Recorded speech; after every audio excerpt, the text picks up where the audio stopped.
እንዲያውም አስመራም የኛ ነች የኢትዮጵያ ነች ምጽዋም የኛ ነው የኢትዮጵያ ነው ዳህላክም ጥዮም የኢትዮጵያ ነው አሰብም የኢትዮጵያ ነው እንገረ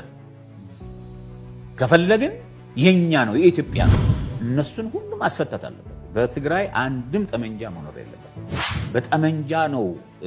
ማህተም ጊዜው አስተዳደሩ እንዲያስረክብ የተደረገው በታጠቁ ሰው በጦርነት ወደ ወልቃይትም ወደ አዲስ አበባ ንግባ የሚል ሐሳብ አላቸው ትግራይ ድሮ የሆነች አንድ ቀበሌ ነበረች ከዛ ተነስተው ነው ሙሉ ትግራይ የተባለው ትምርት የተጀመረው አዲግራት ነው እሱ ታሪክ እንዲነሳ ይፈልጋል የህወሓት እጣፋንታ መጥፋት ነው አሁን ሌላ ምንም እድል የለባቸው መጥፋት ራሱ ይጠፋል ራሱ ይተስማል እኛና ፈርሳታለን ኢትዮጵያ ከፈለግን በእጃችን ያለችው ኢትዮጵያ ብሎ ሲናገር በጣም ያፈሩ